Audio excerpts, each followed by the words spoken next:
Alors, on va commencer juste par faire un test. Là, c'est pas un exercice, c'est purement un test. Vous allez vous poser quelques questions. Donc, on est assis et vous allez tout simplement tourner la tête d'un côté. On revient au centre, de l'autre côté. Et là, refaites encore une fois. Restez un petit peu ici. Posez-vous la question, où est-ce que vous sentez... déjà, posez-vous la question, est-ce qu'il y a un peu des blocages? Est-ce que ça tire quelque part? Il y a des raideurs ou des sensations désagréables quelconques.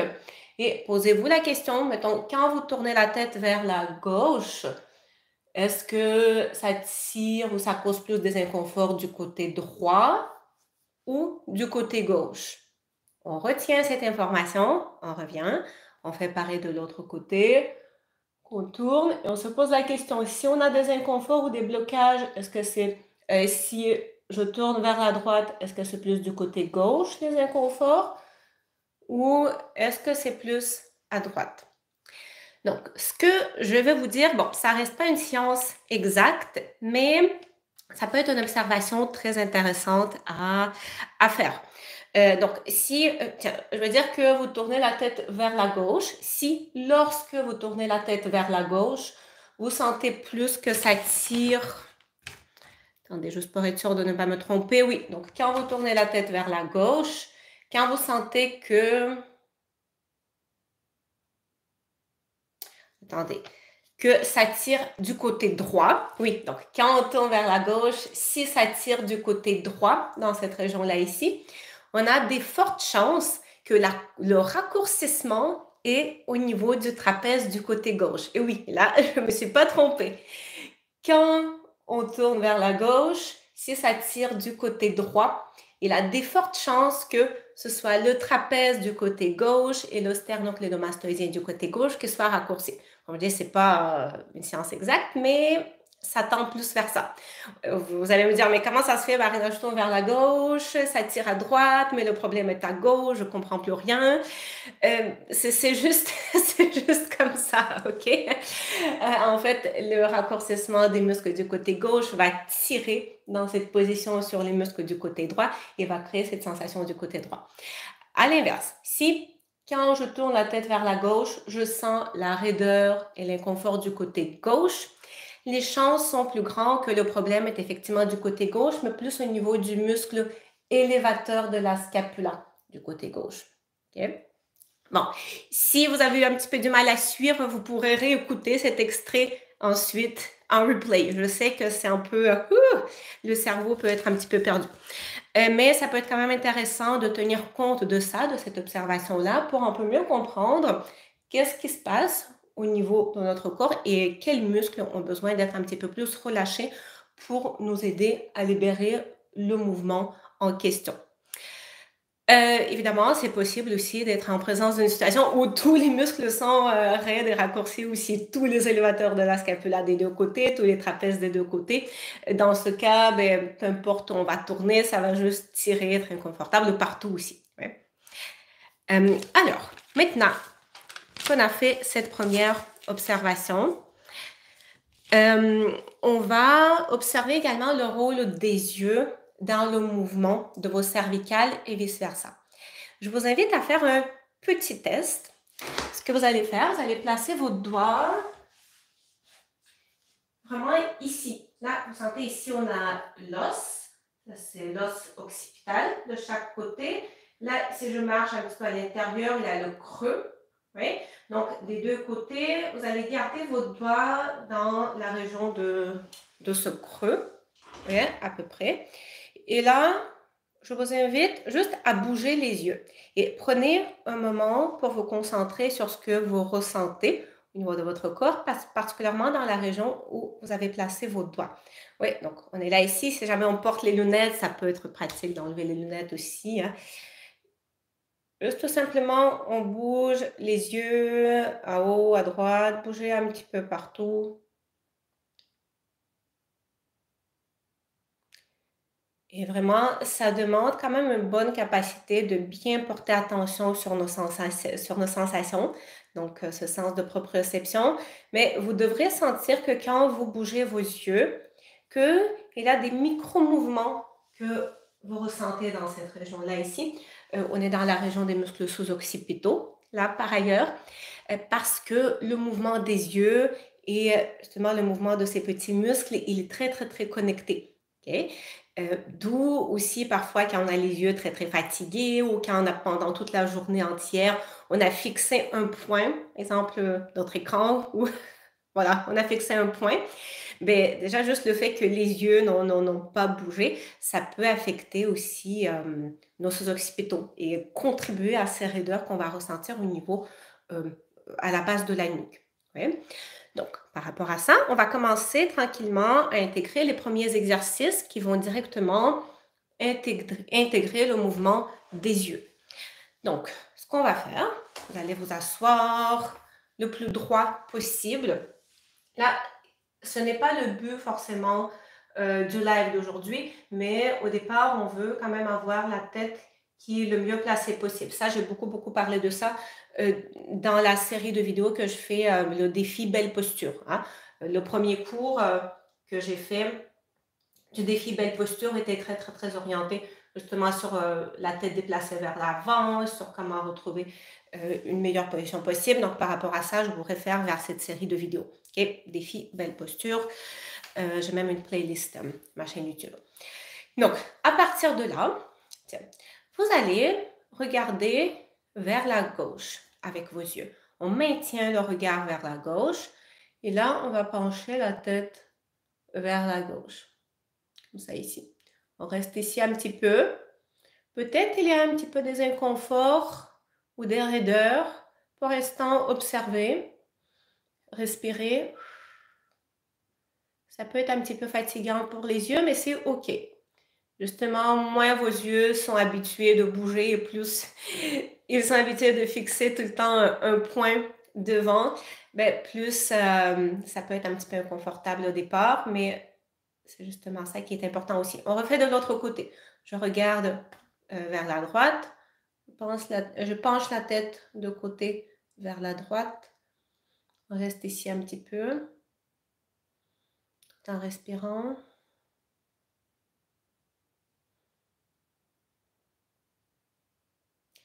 On pourrait faire ici des liens intéressants aussi avec le nerf vague par ailleurs. Bon, ça rendrait cette diffusion interminable si jamais j'embarquais dans ça. Mais le mouvement des yeux, très relié avec le nerf vague, hein, qui est responsable de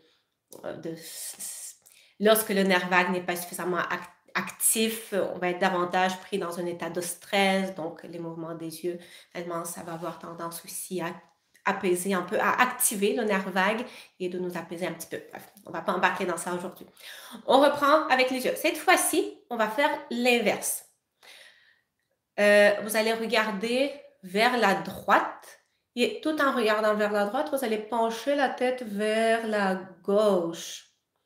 Et par ailleurs, généralement, quand on va faire ce mouvement-là avec les yeux, dans le sens opposé au mouvement, on va sentir un peu plus qu'on est capable d'aller plus loin ici, dans cette flexion. On reste ici un peu.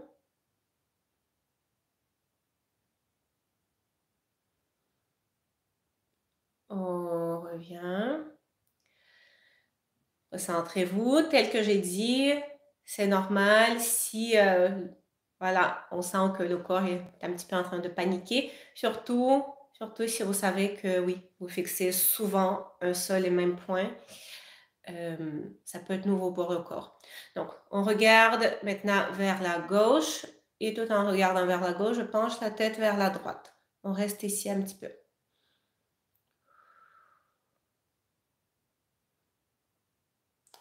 Assurez-vous que vos épaules n'ont pas été surélevées durant le mouvement. Hein. C'est quelque chose que j'aurais dû dire au tout début. On revient. OK. Fermez, ouvrez vos yeux quelques fois. OK, c'est bon. Non, on va juste refaire quelques fois le mouvement sans bouger les yeux. Peut-être que déjà, vous allez avoir un petit peu plus d'amplitude. OK. OK. On va laisser les yeux se reposer. On va faire le mouvement de rotation un tout petit peu plus tard. Là, on va enchaîner avec un exercice de relâchement pour les trapèzes. OK? Donc, ce que je vous invite à faire, vous choisissez votre côté pour commencer. Moi, je choisis mon côté droit. Je ne sais pas si vous le voyez en tant que mon côté droit ou mon côté gauche avec la caméra, mais bref. Attention, on va soutenir ici le coude. Donc, je laisse le poids de mon bras droit un peu posé sur le coude. Avec les doigts, je vais attraper, je dis bien attraper, mon muscle trapèze. La première chose qu'on va faire, c'est juste doucement masser avec les doigts. Gardez toujours le soutien ici de votre coude parce que si vous enlevez votre main, vous sentez ce qui se passe. Ensuite, attention, je vais garder le muscle entre mes doigts. Et là, je vais essayer de lever le coude vers le haut. Je tire, je pousse même les épaules vers le bas le plus possible. On va placer un petit peu la tête pour essayer de rapprocher un peu ici mon oreille de mon biceps. OK. Respirez ici. Pareil, ce n'est pas toujours une position hyper confortable, mais vous allez ressentir tous les bienfaits après. La dernière étape, on va se pencher. Donc, je peux vous proposer ici de rajouter une fois de plus le mouvement des yeux. Donc, ce qu'on pourrait faire ici, c'est, donc moi, je regarderai vers la droite avec mes yeux et je me pencherai vers la gauche. Mais vous n'êtes pas obligé de faire ça. Vous pouvez juste vous pencher sans faire le truc des yeux cette fois-ci. Reposez un petit peu vos yeux. On va encore les utiliser. Et là, on respire.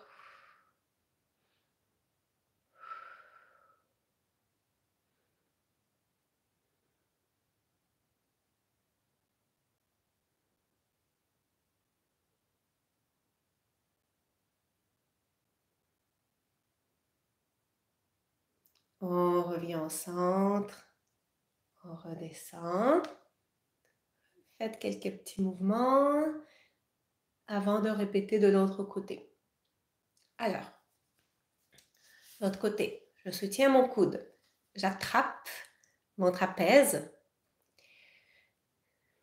Je commence par masser un petit peu avec les doigts, juste pour essayer de sentir une sorte de petit relâchement au niveau de vos épaules ici. Je garde le muscle serré entre mes doigts. Le pouce est en avant, les autres doigts sont derrière. Donc, hop, j'essaie de descendre mes épaules. On respire et de placer ici ma tête, l'oreille un petit peu plus près de mon biceps. Inspire, expire, on va de l'autre côté. Respire.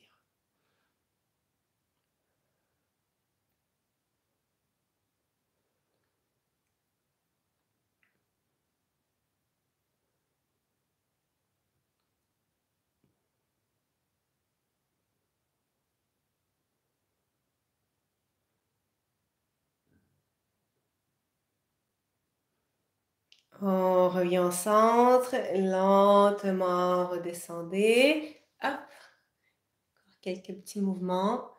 Vous devrez sentir un peu plus de relâchement ici, au niveau des cervicales, déjà, donc pour ce mouvement-ci. On va rapidement regarder aussi votre sternoclédomastoïdien.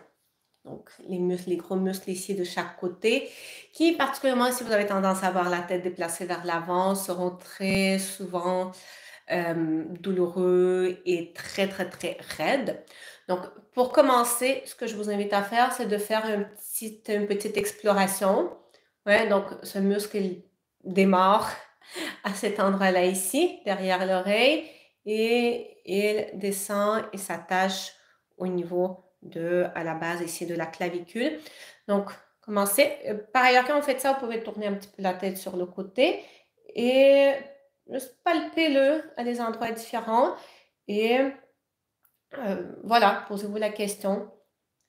Est-ce qu'il est sensible ou douloureux? Est-ce qu'il y a des points qui sont sensibles ou douloureux? Est-ce que vous sentez que le muscle est très, très, très tendu, très raide? Vous voyez, le mien, après l'avoir travaillé pendant des années, est devenu bien, bien souple, mais je vous garantis que ça n'a pas été toujours le cas.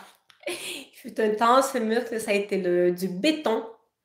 En plus, ça me causait des acouphènes à l'oreille. Ça me causait énormément de raideur à la mâchoire.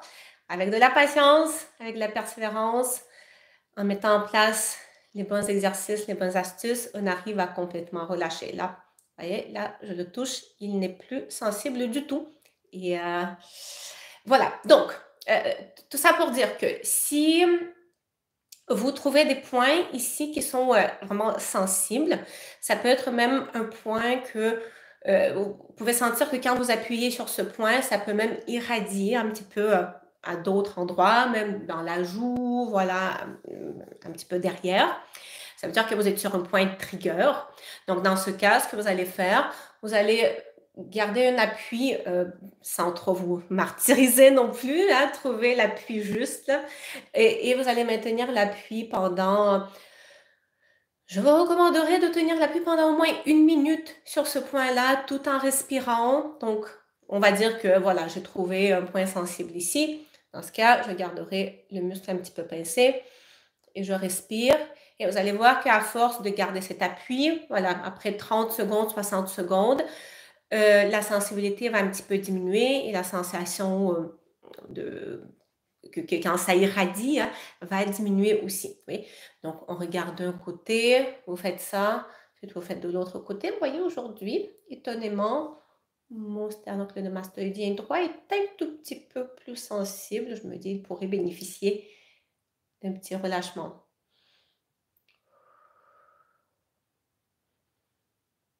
Très important d'avoir notre respiration abdominodiaphragmatique très profonde, bien profonde, ouais, normale, quoi.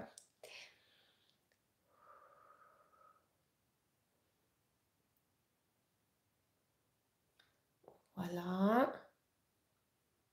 OK. Donc, normalement, bon, vous pourrez prendre le temps qu'il faut pour vérifier l'état de vos sternoclénomastoïdiens de chaque côté, mais là, pour aujourd'hui, je vais m'arrêter là pour ce muscle-là. Allez, on va faire aussi le mouvement de rotation. Pour le mouvement de rotation, on va faire deux choses. On va faire un contracte-relâche. Donc, juste là, vite, vite, déjà, refaites le mouvement.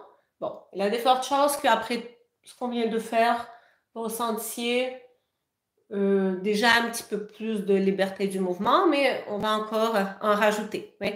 Donc, tournez la tête, retenez la sensation, où est-ce que ça bloque, voilà, où est-ce que vous sentez que vous n'arrivez pas à tourner plus loin la tête. Donc, je place la main ici, oui. J'inspire, j'expire, et là, je pousse avec ma tête par là, avec la main, j'essaie de résister à ce mouvement. On compte jusqu'à 10 en faisant ça. Inspire, expire. 1, 2, 3, 4, 5, 6, 7, 8, 9, 10. On relâche, on refait le mouvement. Tadam, ça va plus loin, n'est-ce pas merveilleux? Hein? On refait de l'autre côté. Donc, je place ma main, inspire, expire.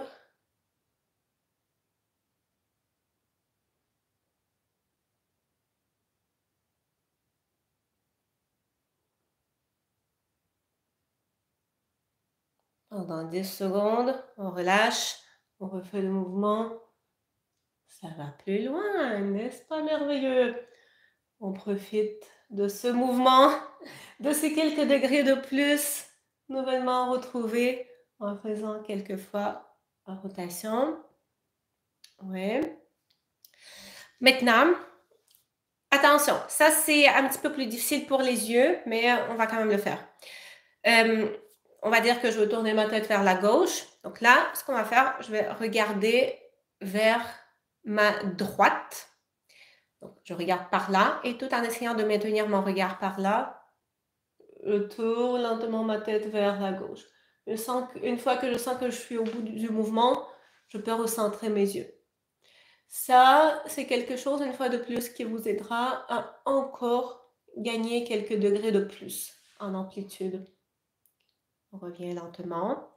On va faire de l'autre côté. Donc, je regarde complètement par là. Lentement. J'essaie de faire le mouvement. Bien évidemment, quand je suis rendue ici, je ne peux plus regarder par là. Hein. Là, je regarde plus comme par là. Hein. Je recentre le regard. On reste ici un petit peu. Lentement, on revient. OK. Alors, on va faire quelques extensions, quelques ouvertures thoraciques. Donc là, ce qu'on va faire, il nous reste comme quatre exercices qui vont intégrer aussi la mobilité des autres parties du corps. Oui? Donc, je vous rappelle qu'aujourd'hui, on est quand même plus orienté sur les cervicales. Demain, ce sera plus la colonne. Mais même aujourd'hui, on intègre les mouvements de quelques-unes des autres parties de notre corps. Donc, je croise les doigts derrière la nuque. C'est ici. On fait une légère traction que j'explique très bien, justement, dans le défi belle posture. Ouais. Donc, ce qu'on va faire ici, je tire légèrement les coudes en arrière. Et là, j'inspire. Ensuite, sur l'expiration, je penche en avant. Donc, je laisse tout le haut de mon dos un petit peu plus participer à ce mouvement. Ici, j'expire. Okay. Attention, ici, je ne veux absolument pas que vous fassiez ça. Pas d'hyperextension des cervicales. C'est pour ça que vous maintenez une légère traction avec les mains et l'extension, elle se fait plus au niveau des cervicales un peu plus basses, au niveau des thoraciques hautes. Donc, inspire, expire. Inspire, expire. Inspire, expire. Allez-y à votre rythme.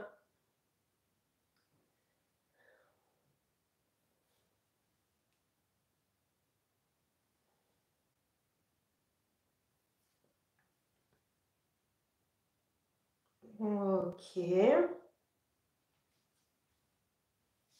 Très bien. Maintenant, on va intégrer un petit peu plus de travail de la colonne, parce que bon, c'est pas un secret que la santé de vos cervicales dépend directement de la mobilité et de la santé de toute votre colonne jusqu'au bas de votre dos. Okay?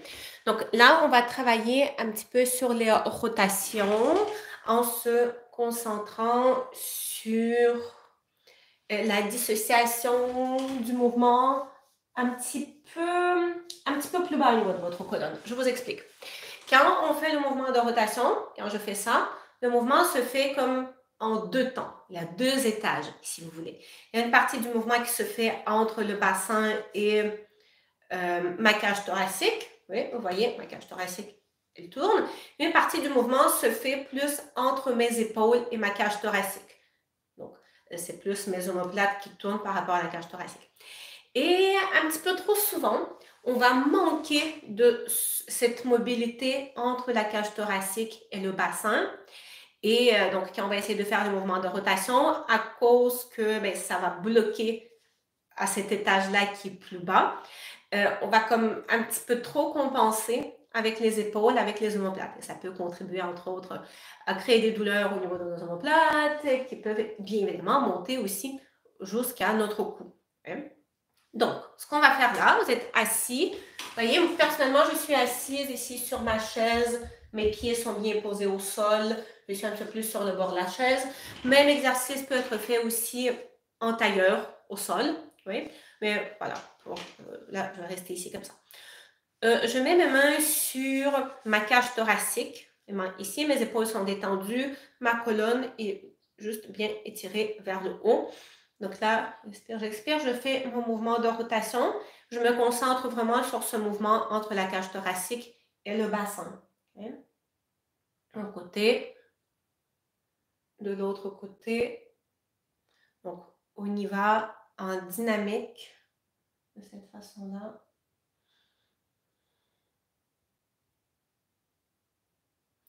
idéalement, quand vous faites la rotation vers la droite, vous devrez sentir un peu d'étirement du côté gauche de la colonne. Quand vous faites la rotation vers la gauche, vous devrez ressentir un peu d'étirement du côté droit de la colonne. Ça se peut aussi que vous sentez des sensations d'étirement à d'autres endroits aussi, mais celui-là, il doit faire partie. Parce que en temps normal, quand je tourne vers la droite, les muscles le long de la colonne du côté gauche sont étirés et vice-versa. OK.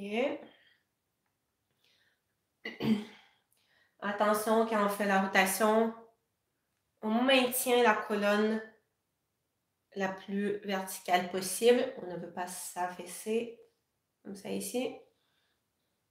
OK. Donc là, ce qu'on va faire, je vais faire la rotation d'un côté. Je mets une main ici. Attention, je ne pousse pas avec ma main sur le genou. Je garde ici cette rotation active. OK. Je peux mettre l'autre main derrière. Et si vous voulez, on peut rajouter même la tête comme on l'a vu. Donc, je peux regarder ici vers ma gauche, tourner la tête vers la droite pour regarder derrière mon épaule. Et j'inspire ici et j'expire. Les épaules détendues, la colonne étirée. Vers le centre. On va refaire la même chose de l'autre côté. Donc, je commence mon mouvement en m'assurant d'avoir le maximum de mobilité ici. Donc, je pose ma main sur le côté sans pousser. L'autre main peut être placée derrière. La colonne est toujours bien longue. Et je peux rajouter la rotation de ma tête. Donc, moi, je vais regarder vers la droite et de tourner ma tête vers la gauche le plus loin que je peux. Une fois que je sens que je suis au bout du mouvement, je recentre le regard. Je regarde derrière mon épaule.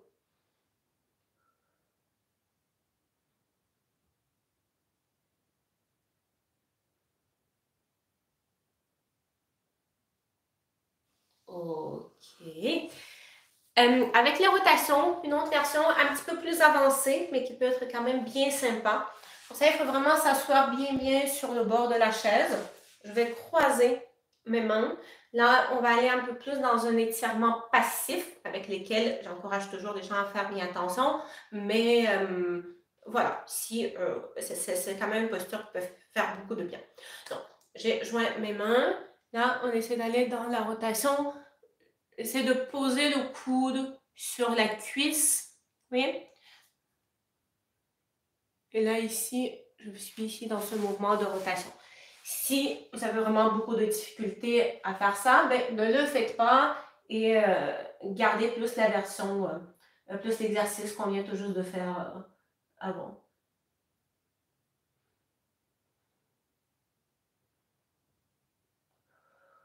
Ici, on est dans un étirement un petit peu plus profond.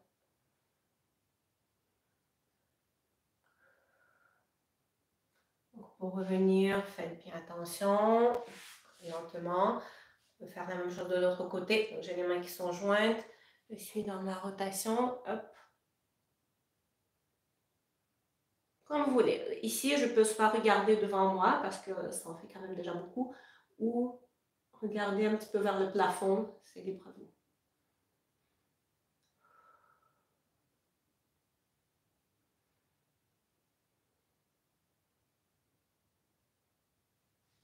On revient. Levez les bras vers le haut.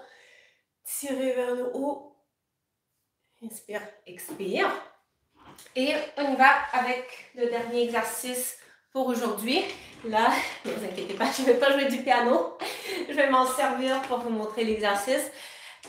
Donc, on va faire la version de la posture de l'enfant assis sur une chaise. Évidemment, c'est quelque chose qui peut très bien se faire aussi au sol sur un tapis de yoga. La façon de faire le travail exactement la même. Je pense que vous connaissez tous la posture de l'enfant. Donc, ici, je suis assise sur le bord de la chaise. Gardez vos genoux un petit peu ouverts. Il faut une certaine distance entre vous et le bureau ou le truc sur lequel vous allez poser vos mains. Donc, on va glisser comme ça ici. Donc, vous voyez, il faut s'assurer d'être quand même suffisamment loin On respire. À partir de là, on va faire une variante. Je pose ma main droite plus vers la droite, la main gauche par-dessus la main droite. Donc là, ici, je rajoutais une flexion latérale de toute ma colonne.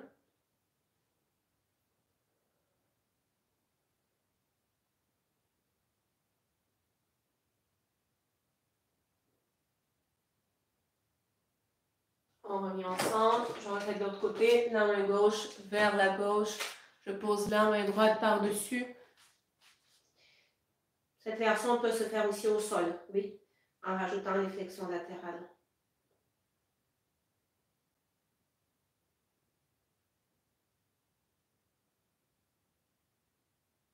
On revient au centre. Inspire. Expire. C'est bon. Dites-moi comment ça va. C'est le temps de prendre vos questions. Demain, on continue avec la mission des verrouillages. Demain, on va être plus orienté sur le travail de la colonne vertébrale. Donc, on va la faire bouger tous les côtés. Par ailleurs, je peux tout de suite vous mettre le lien qui a été déjà créé. Mais ça, c'est le lien pour demain. Donc, vous pouvez déjà ensuite mettre un like sur ce lien-là. Et voilà, vous allez avoir le lien pour pouvoir vous connecter.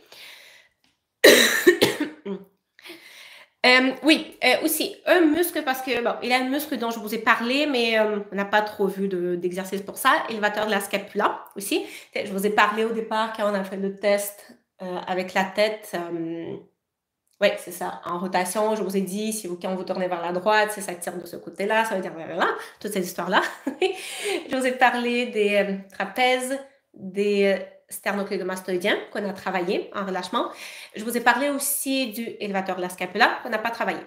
Par rapport à ça, la meilleure façon de travailler l'élévateur de la scapula, c'est avec une balle. J'ai plusieurs vidéos sur ma chaîne YouTube à ce sujet-là. Ça, je peux vous en mettre une, par exemple, que j'ai préparée en avance. Élévateur